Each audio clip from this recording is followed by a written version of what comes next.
dom de ver estradas onde eu vejo o fim. Me convences quando falas, não é bem assim. Se me esqueço, me recordas. Se eu não sei, me ensinas.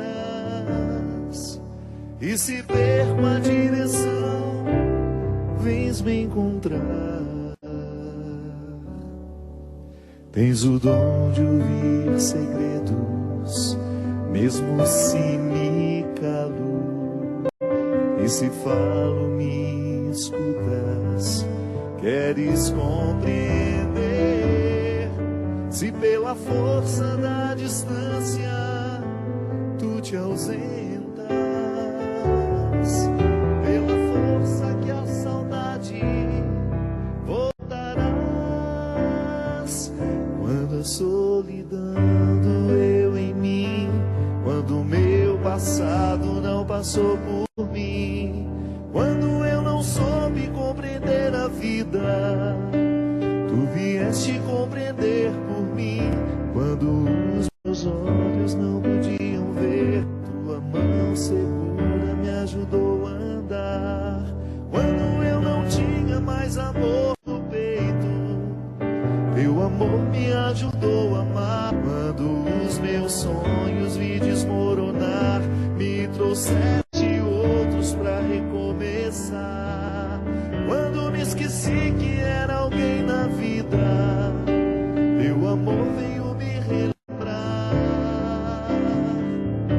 que Deus me ama, que eu não estou só, que Deus cuida de mim quando fala pela tua voz e me diz coragem, que Deus me ama, que eu não estou só, que Deus cuida de mim quando fala pela tua voz e me diz coragem.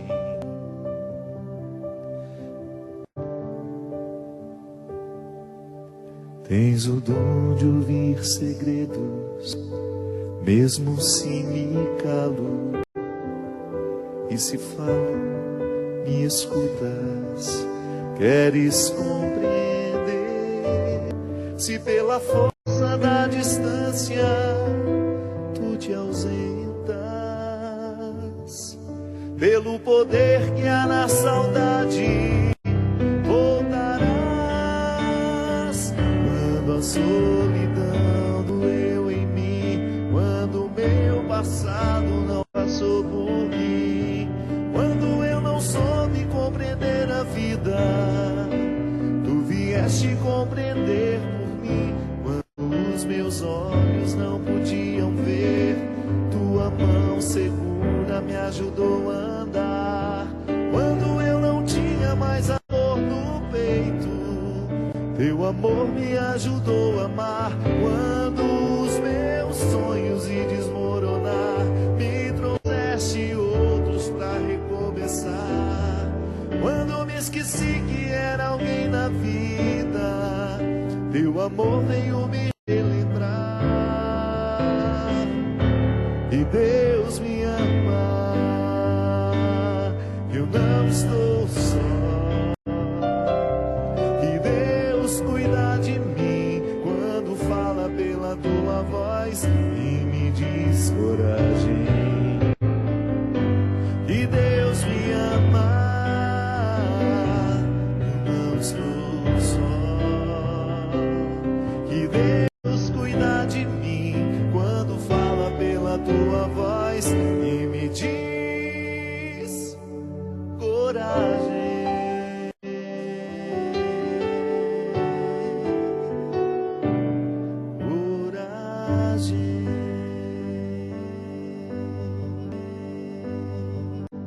Muito boa noite, com muita alegria que nós começamos mais um programa Direção Espiritual. Gosto de compreender a nossa experiência de Deus como uma experiência de ficar amigo dele, crescer na amizade, na cumplicidade. E aliás, para isso nós temos amigos, para nos ensinar que que isso é possível. É interessante a gente identificar que as experiências sobrenaturais só são possíveis àqueles que foram bem alimentados de experiências naturais.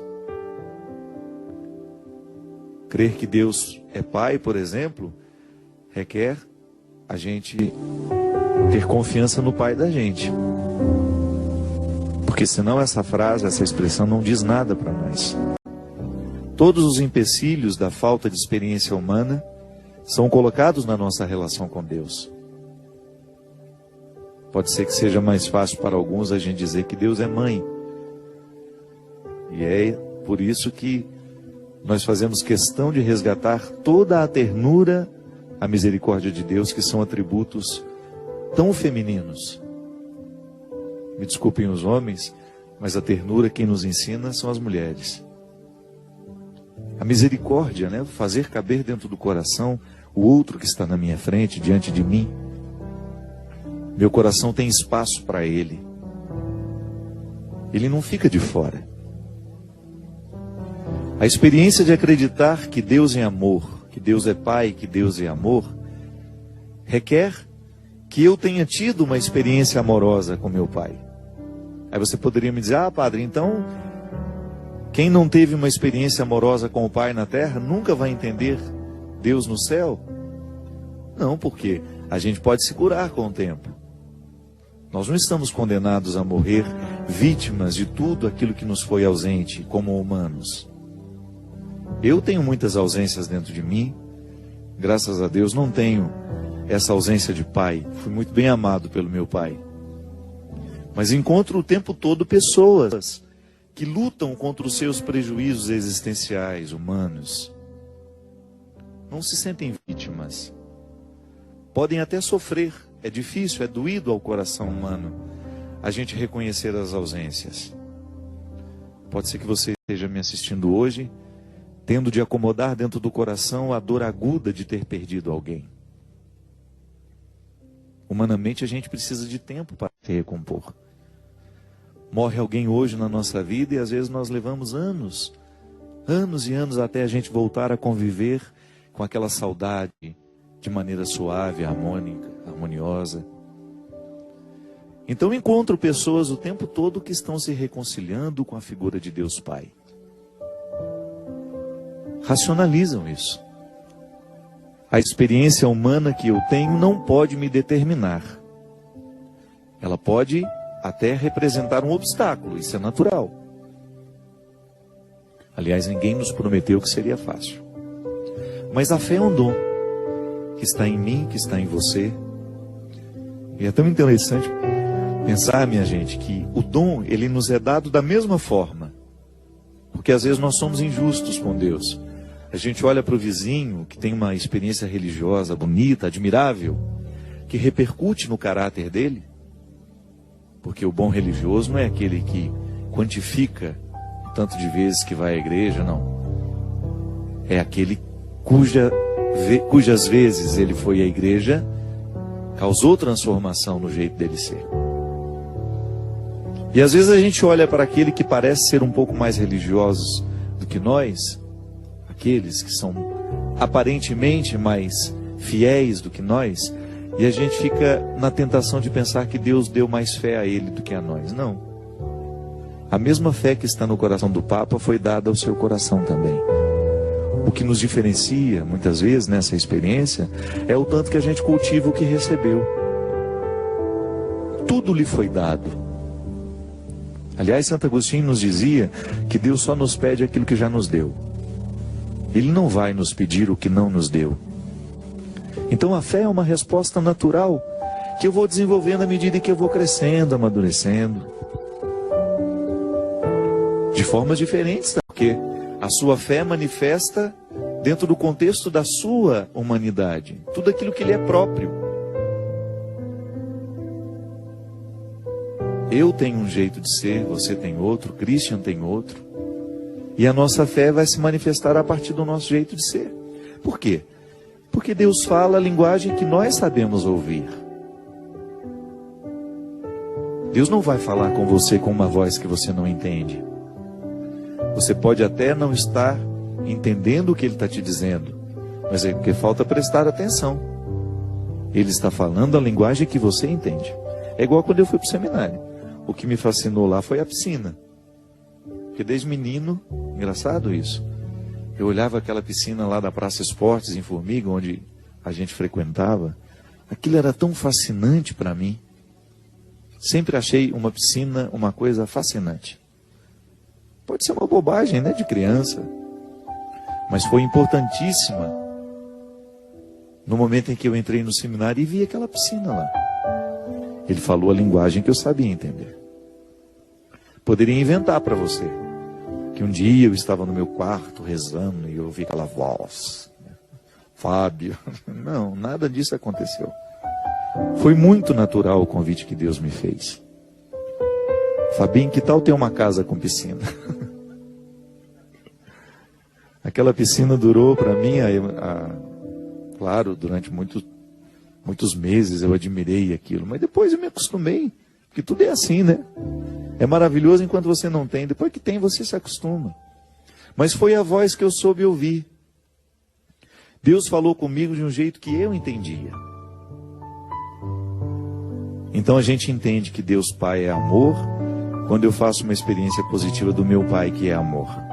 E se eu não tive esse Pai amoroso na minha vida, eu faço uma transposição. Eu entendo a partir disso. Então eu racionalizo. É verdade, o Padre Fábio tem razão. Muitas vezes as minhas dificuldades com Deus não são com Deus, são com meu Pai. E como eu chamo de Deus de Pai, eu transfiro automaticamente as dificuldades que eu tenho meu Pai para Deus. É uma terapia, né? Tomar consciência disso é terapêutico, porque te liberta. Jesus já dizia isso. Conhecereis a verdade e a verdade vos libertará.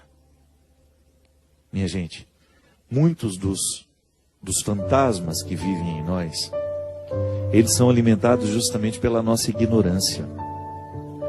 A ignorância, ela nos priva de sermos livres.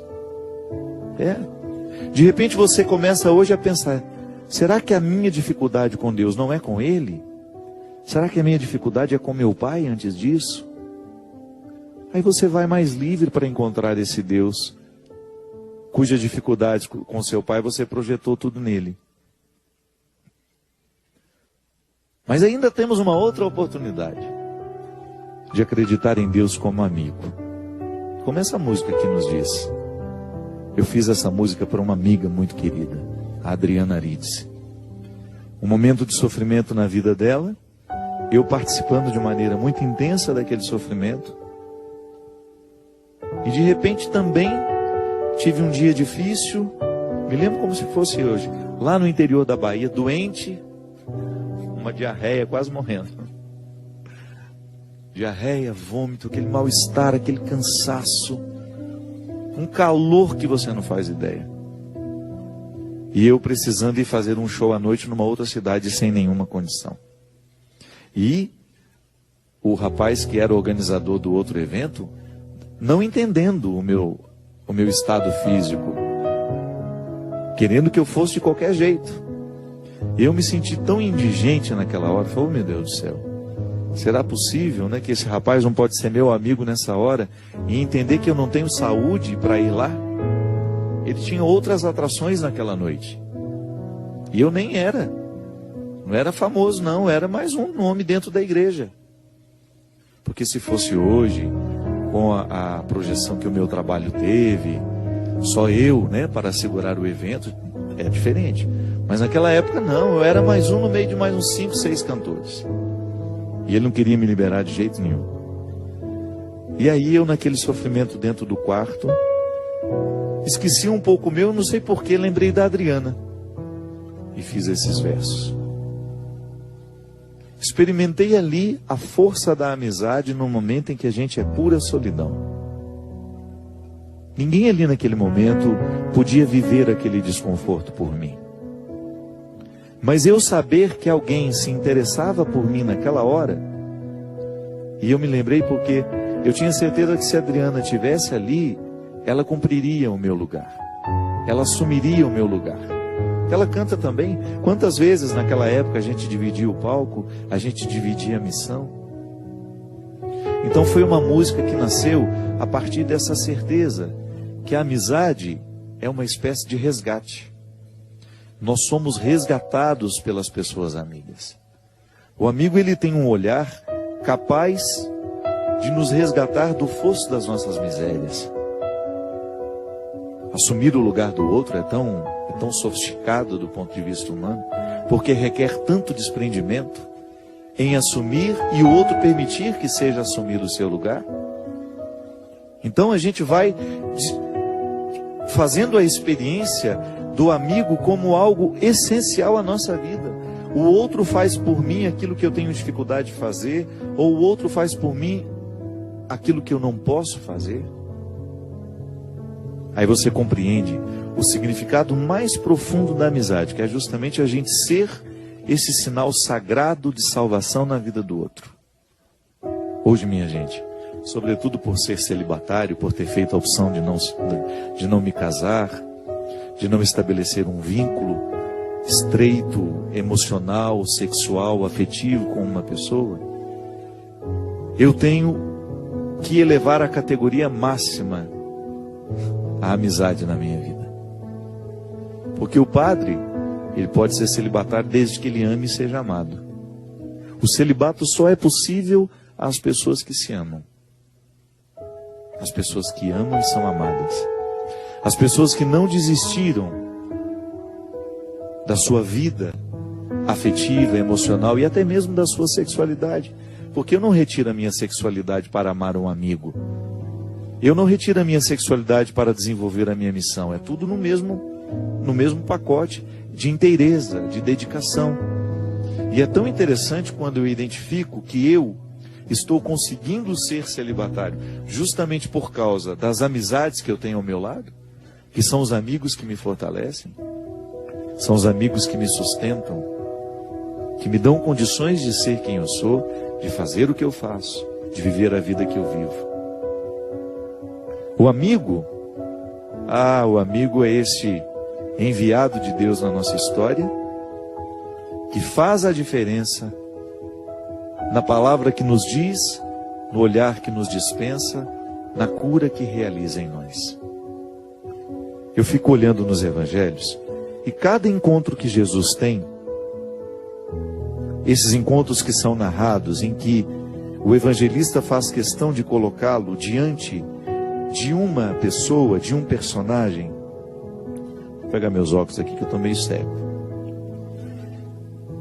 Você sempre identifica uma experiência de amizade, por mais breve que seja aquele encontro de Jesus com a pessoa.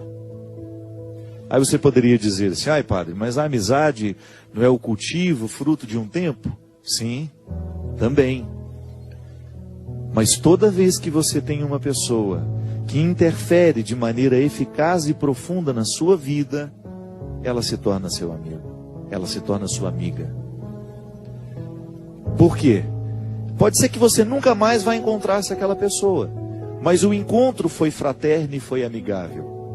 O que aconteceu ali nunca mais pode ser apagado. E é por isso que eu recebo com muito carinho, embora saiba diferenciar no meu dia a dia os amigos dos conhecidos, eu recebo com muito carinho e com muito respeito as pessoas que me encontram, às vezes no aeroporto, num outro lugar público, e me dizem que eu sou um grande amigo delas. Fico muito honrado mesmo, e eu acredito nessa possibilidade. Nós não temos essa amizade de ter o contato diário, de frequentar a casa um do outro, mas a gente tem a amizade que é esse vínculo maravilhoso que o Evangelho nos proporciona aqui toda quarta-feira, de estabelecer entre nós uma comunhão. Participo da sua vida. Você dá valor ao que eu estou dizendo. Você aceita ser guiada por mim aqui no programa Direção Espiritual. Assumo com muita responsabilidade essa oportunidade de passar pela sua vida da mesma maneira como Jesus passou pela vida do cego de Betsaida.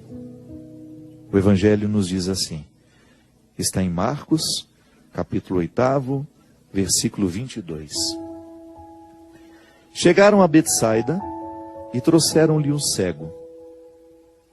Pediram-lhe que tocasse nele. Tomando o cego pela mão, levou-o para fora do povoado, cuspiu nos olhos dele, impôs-lhes as mãos e perguntou: estás vendo alguma coisa? Erguendo os olhos, o homem disse: estou vendo as pessoas como se fossem árvores andando. Jesus impôs de novo as mãos sobre os olhos e ele começou a enxergar perfeitamente. Ficou curado e era capaz de ver tudo claramente. Jesus despediu e disse-lhe: não entres no povoado.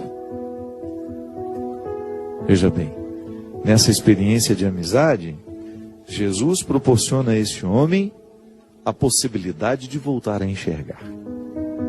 Isso é tão significativo na nossa vida, minha gente, porque eu preciso o tempo todo passar pela experiência de quebrar as cegueiras que me impedem de ver o que realmente merece ser visto. Até na miudeza dos meus dias. Como eu corro o sério risco de dar atenção àquilo que pode esperar e deixar de fazer aquilo que não pode esperar.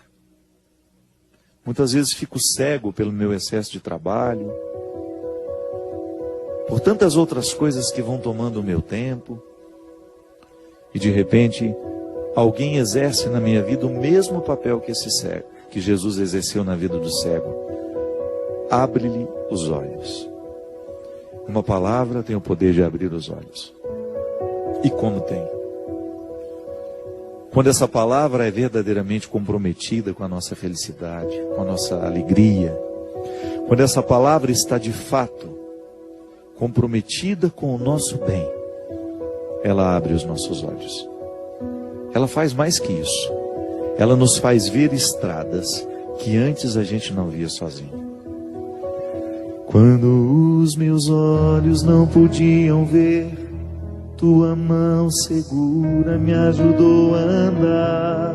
Quando eu não tinha mais amor no peito, teu amor me ajudou a amar. Quando os meus sonhos vi desmoronar, me trouxeste outros para recomeçar.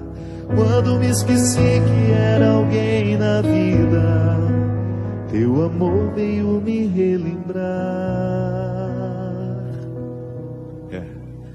O outro exerce na nossa vida um papel de nos dar aquilo que nós não estamos tendo sozinhos. Não se trata de viver por nós. Não. Não se trata de tornar-se aquele que vai, de alguma forma, nos levar eternamente nas costas. Não. Mas nos oferecer temporariamente aquilo que sozinhos nós não podemos ter. Mesmo porque a amizade não pode nos retirar a autonomia, né? A amizade saudável é aquela que o outro passa pela minha vida e depois vai viver o seu papel, vai viver o seu protagonismo e eu vivo o meu. Os papéis, a fraternidade não anula a minha responsabilidade de ser quem eu sou. O meu amigo fica ao meu lado para me ajudar a ser quem eu sou, mas não para ser por mim. Pode até temporariamente assumir o meu papel, para me dar um alívio, ou para me dar condições de ter o tempo da recuperação, mas o protagonismo continua sendo meu. Permita hoje que Deus lhe mostre quem são os seus verdadeiros amigos. Isso é um ato de conversão, viu?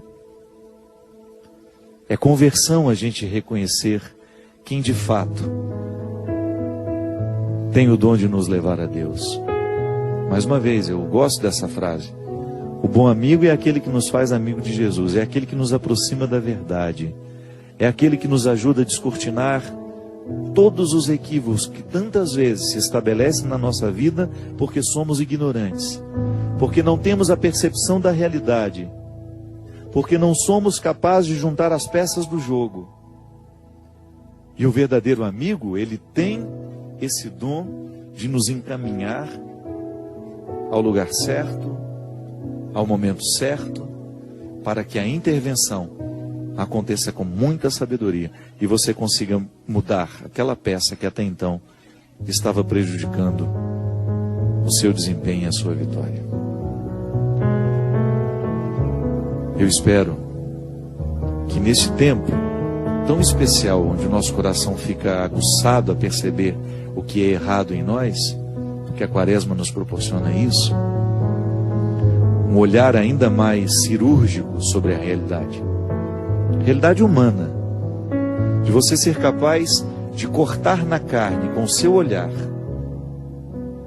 de você identificar o cerne das questões, aquilo que de fato em você hoje poderia ser muito melhor, e estabelecer, fazer dessa amizade, dessa experiência humana, um ensaio para a compreensão da eternidade que nos espera. Viu? Eu espero que hoje este programa nos ajude a ver, reconhecer este Deus amigo que nos ama através das pessoas. Quando os meus olhos não podiam ver, tua mão segura me ajudou a andar. Quando eu não tinha mais amor no peito, teu amor me ajudou a amar. Quando os meus sonhos me desmoronaram, me trouxeste outros para recomeçar.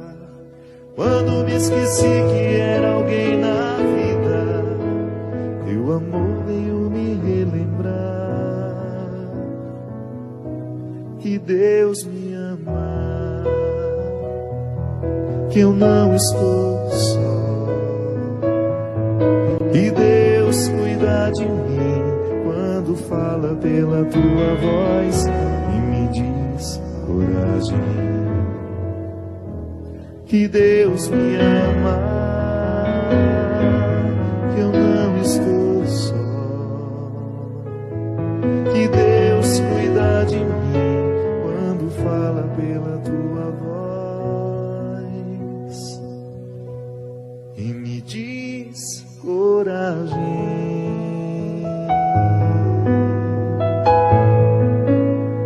A gente volta rapidinho com o programa Direção Espiritual. Estamos de volta com o programa Direção Espiritual. Muito obrigado a você que nos assiste, nos acompanha e que nos recomenda. Às vezes eu encontro pessoas que são verdadeiros divulgadores deste trabalho que nós realizamos aqui. Conhecem o programa, fazem uma experiência positiva dele e depois se tornam um natural divulgador. É assim que a gente cresce. A Canção Nova funciona assim.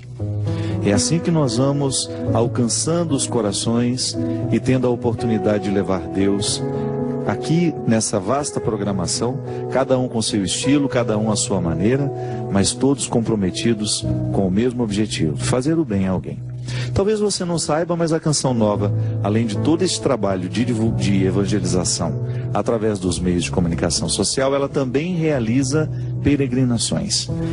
Nós vamos para vários lugares do mundo, em parceria com a Obra de Maria, santuários marianos, Terra Santa, a Polônia, território da Divina Misericórdia, né? Você terá a oportunidade de ir conosco, acompanhado por mim, numa peregrinação à Terra Santa dos dias 8 de maio até o dia 16. Você entre aqui no site que está, ou melhor, até o telefone fica melhor, né? Você já fala diretamente com alguém. A Canção Nova, em parceria com a Obra de Maria, está mantendo um câmbio do dólar muito abaixo do que nós estamos vendo nos noticiários hoje. Então essa viagem é possível. Nós passaremos por vários lugares importantes na vida de Jesus e também teremos a oportunidade única de viver um congresso de Pentecostes em Jerusalém, com presenças de pregadores renomados no mundo todo e com a nossa presença lá, fazendo com que este Pentecostes seja um novo tempo na nossa vida, um tempo de retomada, de conversão e também de acelerar a nossa amizade com Deus. É como a experiência do cego que retoma a vida e que começa a fazer uma nova leitura de si mesmo. Eu posso dizer que aconteceu comigo há 4 anos em Jerusalém, neste mesmo encontro. Deus me fez um novo homem, um novo padre naquele dia de Pentecostes. E é por isso que eu tenho tanto carinho por esse evento, por esse acontecimento, e ficaria muito feliz se vocês nos acompanhassem lá na viagem, no congresso, e a gente pudesse viver junto. Então, se você quiser que eu seja o seu diretor espiritual nessa viagem, você vai ligar e você vai mencionar que você gostaria de estar no meu grupo. Eu recebi um e-mail aqui. Ô Christian, boa noite. Você está bem, meu filho? Programando férias ou não? Vocês que nos acompanham sabem que de vez em quando o Christian se ausenta, né? Fica 3, 4 meses.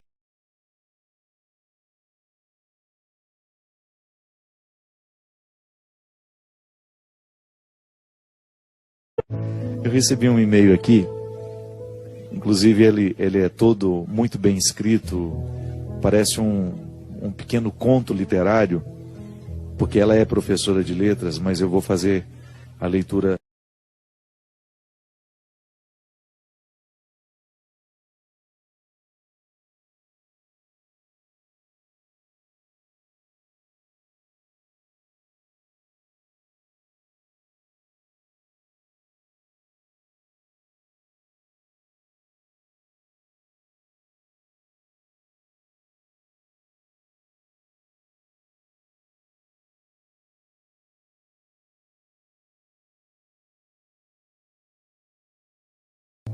Porque faço um esforço diário de enxergar os meus alunos, de percebê-los, e posso dizer que amo demais tudo que faço.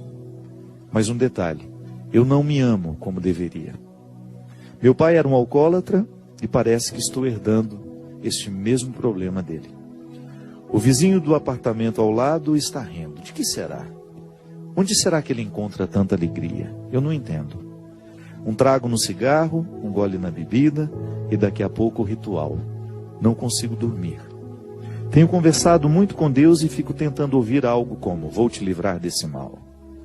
Mas passa um dia, 2, depois, e eu aqui de novo. Um trago, um gole, o vizinho feliz e meu eterno silêncio. Espero, Padre, que este silêncio me traga respostas, porque as perguntas são muitas. E aí não ouço nada. Nem o vento me visita, mas ouço sim apenas uma voz: você não tem jeito, não tem solução. A oração do Pai Nosso nos diz: seja feita a vossa vontade. E eu entendi, Padre, que Deus já escolheu esse caminho para mim e que eu não posso negá-lo. Essa é a vontade dele. Tento interpretar diferente, mas meu curso de letras não me ajuda. Você vê uma pessoa inteligentíssima, né, fazendo uma leitura delicada da sua realidade, da sua situação. Minha filha, eu não sei seu nome, você não me disse, mas partilhou o coração de uma maneira muito livre. E eu entendo perfeitamente quando você diz que não se ama, porque o álcool, sobretudo quando ele está estabelecido na vida de uma pessoa, ele não é outra coisa senão a expressão da falta de amor próprio. Não começa assim. É que, na verdade, o vício não sabe conviver com o amor próprio. Eles não cabem na mesma sala. Eles não falam a mesma língua. Porque eles não lutam pelas mesmas questões. O vício, para se estabelecer numa pessoa, a primeira coisa que ele faz é minar a capacidade de decisão da pessoa. Ele retira a liberdade interior. O que é a liberdade interior que a gente tanto fala? Essa capacidade que você tem de dizer não a uma realidade que você reconhece nociva a você. Quando nós perdemos a capacidade de dizer não a uma realidade que nos destrói, é porque essa realidade já se tornou viciosa. Ela se estabelece dentro de nós como um poceiro que invade terras que não eram suas, mas passam a ser pelo tempo em que ele se estabelece ali. É o que nós chamamos de uso capião. Se eu entro dentro de um terreno que não é meu e começo a plantar, fazer ali a minha cultura, daqui a pouco eu entro na justiça e vou requerer o direito de que aquilo é meu. O vício não faz outra coisa na vida da pessoa. E a primeira coisa que o vício faz, ao retirar a capacidade que aquela pessoa tem de decidir por si mesma, é expulsar o amor próprio. Então eu lhe dou razão quando você diz que não se ama. É um sintoma natural de quem está administrando o problema do vício. Tenho o álcool muito próximo a mim. Tenho pessoas que amo, que enfrentam diariamente o problema do álcool. E eu sei muito bem que essa incapacidade de dizer não àquilo que é autodestrutivo é uma manifestação declarada da falta de amor. É que, na verdade, minha gente, o amor próprio, ele funciona como uma imunidade. Quando seus filhos são pequenos, você vai, leva ao posto, você faz toda a tabela de vacinação, porque você sabe que um vírus bobo pode matar um recém-nascido. Ele não tem imunidade ainda. O que é a imunidade? É a capacidade que o corpo tem de livrar-se das doenças. Os médicos nos dizem que todos os dias nós produzimos células cancerígenas. Mas que o sistema imunológico reconhece aquela célula e expulsa. Eu lembro quando eu era menino, a gente, ao estudar o sistema imunológico, na aula de biologia, a professora, para falar numa linguagem simples que nós poderíamos entender, ela dizia que era um exército de soldadinhos que iam à frente, capturando os vírus, as bactérias, tudo aquilo que pode ser nocivo à nossa vida, e expulsando, para que o que é nocivo não se estabeleça e não mate o saudável em nós. Quando o sistema imunológico está baixo, ele está sofrendo, quando ele não está com todas as suas possibilidades, as células cancerígenas ganham força dentro de nós. É por isso que os médicos dizem que hoje o câncer está muito associado também a estilo de vida. O estresse abaixa a nossa imunidade. A gente fica menos capaz de lutar pela saúde. Estranho isso, né? A gente vai, através da alimentação, da falta de atividade física, a gente vai fragilizando a saúde e o nosso sistema imunológico vai sofrendo. Quem tem afta, primeira coisa que a gente fala, baixou a imunidade, vem a afta, vem a herpes, vem a gripe, o resfriado. O amor próprio funciona na nossa vida emocional da mesma maneira como a imunidade na prevenção das doenças. Quando uma pessoa está com uma boa dose de amor próprio, quando ela administra diariamente esse zelo por si mesmo, por si mesma, essa pessoa vai pensar 2, 3 vezes antes de assumir um comportamento autodestrutivo. Isso vale até para os relacionamentos. Quantas pessoas você encontra pela vida com relacionamentos autodestrutivos, rendendo-se a um não amor, a um relacionamento de posse, mas porque ela está deixando de se amar, ela se rende àquele relacionamento. E é lamentável. Quando o amor próprio está em baixa, nós nos tornamos uma presa fácil para os vícios. O que eu te sugiro, minha filha? Primeira coisa, fortalecer-se. Você precisa ter uma vontade fortalecida. Santo Agostinho falava muito disso, da vida virtuosa. O que é a vida virtuosa? É você buscar no seu dia a dia, pisar na cabeça dos defeitos, da mesma maneira como Nossa Senhora pisa na cabeça da serpente, na representação da imagem que nós conhecemos, a Nossa Senhora das Graças, né? Que pisa na cabeça da serpente. Santo Agostinho sugere a vida virtuosa até mesmo para os ateus, porque ele aprendeu isso lá na filosofia antiga, num tempo em que esses escritos, essas sugestões filosóficas eram para ateus, mas também para aqueles que queriam ser cidadão. Eu quero ser um bom cidadão na minha cidade. Platão, Aristóteles já falavam disso. A vida virtuosa como aquela que organiza a vida social. Agostinho já está falando numa perspectiva cristã. Quando eu luto para viver uma vida virtuosa, eu naturalmente estou deixando de dar força ao pecado que gera o vício. Então a primeira coisa, minha filha, é você fortalecer a sua vontade. E você, a partir dessa vontade fortalecida, você buscar a superação do vício do álcool. Para você não repetir a mesma destruição que seu pai cometeu. Ah, padre, mas como é que a gente fortalece a vontade? Cercando-se de coisas boas. Uma boa leitura, mudança de hábitos, cercando-se de pessoas que possam de fato contribuir com você. Tem tanta gente boa no mundo, eu sempre digo isso. Tanta gente especial no mundo, tanta gente brilhante do ponto de vista humano. Nessas ONGs, desses grupos de voluntariados, tanta gente especial ali. E nós muitas vezes fechados nos nossos mundos, cultivando pessoas que não nos agregam, que não nos edificam. Talvez você esteja necessitando dar uma olhada até nas suas amizades, né? É muito perigoso você identificar que no seu ciclo de amizades, isso é, de pessoas que exercem uma autoridade afetiva sobre você, estão aquelas que corroboram o seu vício. Estão aquelas que não lhe ajudam a vencer o que você precisa vencer. Rezo por você, minha filha. Quero que você tenha êxito, para que você tenha êxito na sua luta, para que você volte a se amar, que você redescubra o seu valor como pessoa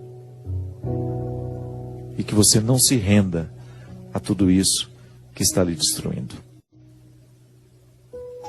Padre Fábio, boa noite. Meu marido me traiu há 19 anos, voltamos, mas eu nunca mais confiei nele. E eu acho que estava certo, pois há alguns dias peguei uma conversa dele com uma mulher que ele nem conhece pessoalmente, marcando o encontro. Estou vivendo um inferno, ouvi sua mensagem sobre o perdão, amor, defeitos, e eu não consigo nem olhar para ele. Ele tem acabado com a minha vida. Estamos juntos há 26 anos, hoje tenho 40 anos e sinto que perdi toda a minha vida ao lado dele. Como perdoar? Minha filha, o perdão é, antes de qualquer coisa, um banho de amor próprio. Porque quando eu perdoo, eu expulso de mim o lixo que porventura o outro resolveu deixar. Sempre que eu decido perdoar, eu estou decidindo de maneira inteligente pelo meu bem-estar. Eu estou optando. É claro que o meu perdão tem repercussão na vida de quem eu perdoo, mas o primeiro a ser beneficiado com o gesto sou eu. Agora, o que é interessante é você identificar, talvez essa nova traição seja uma consequência de uma vida que vocês não souberam articular bem. O casamento não é mágica, gente. Viver casado não é brincadeira. Requer uma administração diária, uma renovação diária da fidelidade, requer colocar na mesa todas as questões que envolvem a vida dos dois. E como você mesma disse, essa desconfiança que você nutriu a vida inteira não adiantou de nada, né? Porque desconfiança não evita a traição, às vezes até acelera. Porque por isso que é tão interessante a gente perdoar de verdade. Pode ser que você não tenha perdoado naquele momento que você precisou perdoar, e por isso a sua relação com ele foi tão pesada, tão difícil, a ponto de haver uma outra pessoa nessa história novamente. Agora pode ser que não. É que às vezes em alguns momentos da nossa vida, a gente não tem nem como chegar ao resultado da pergunta que a gente faz. Às vezes a gente não tem como investigar o porquê das coisas, e só nos resta o como. E agora? Como é que eu vou administrar esse momento da minha vida? Uma coisa é certa: você não pode perder agora a vontade de viver, porque terá de administrar um novo momento de traição. E tem outra coisa, se você ama esse homem, se ele é importante para você, apesar de tudo que ele errou, não desanime dele. Mas você pode ter certeza que se você não fizer a experiência da confiança, não há vínculo possível. Você vai ficar eternamente desconfiada porque um dia houve uma traição, porque um dia houve um momento em que ele não foi fiel a você.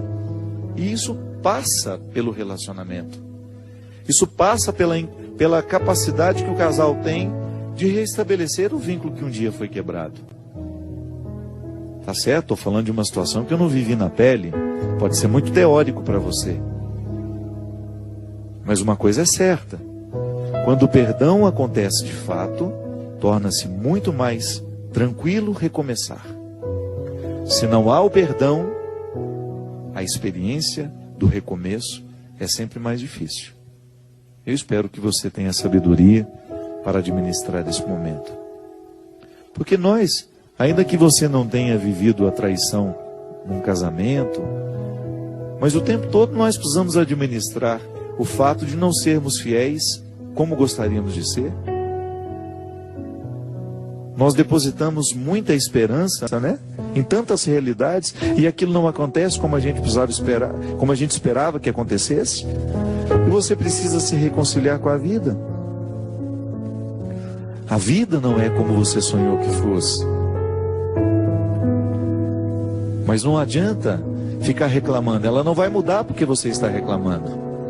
Ou você se reconcilia com ela, ou você perde a oportunidade de saborear o que ela tem a lhe oferecer. Porque é assim, é interessante, né?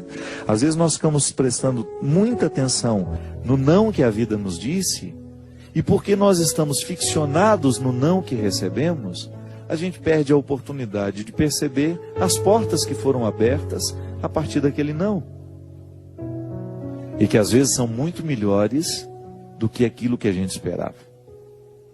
É uma questão de sabedoria. É como Jesus faz com esse cego.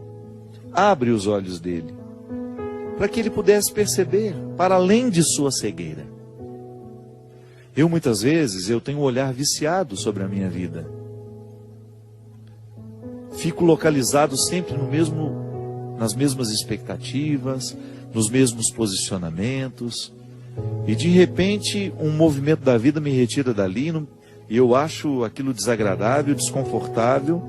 Mas se eu vivo o movimento de repente perceber que alguma coisa está saindo do meu controle, e eu espero com serenidade as coisas se ajeitarem, ou até mesmo vou ajeitando à medida que posso, de repente eu me surpreendo com algo que era muito melhor do que eu esperava.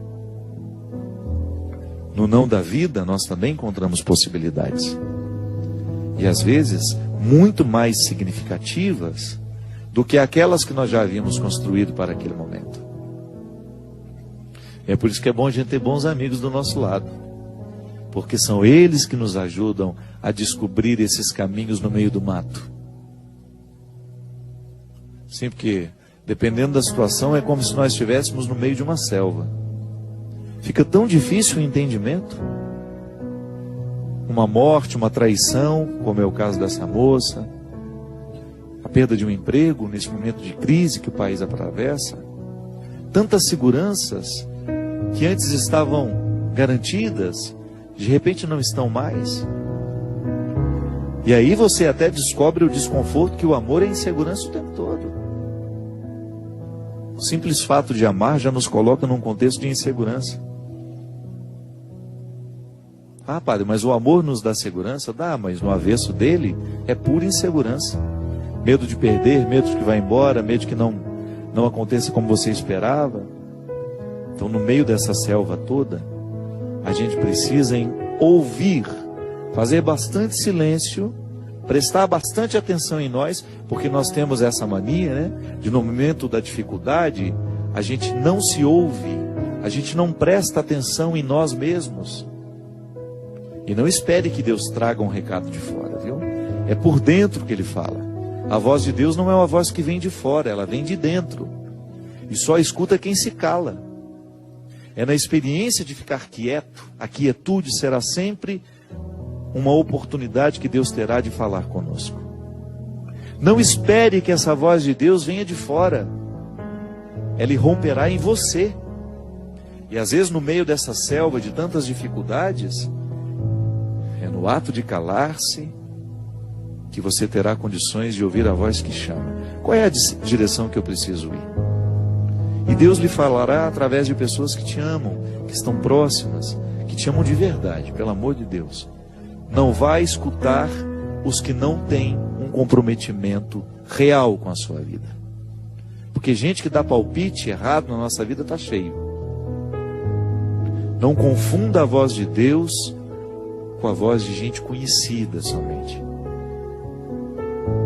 Este recado será dado por dentro, através de pessoas que falarão com você numa linguagem que você vai entender.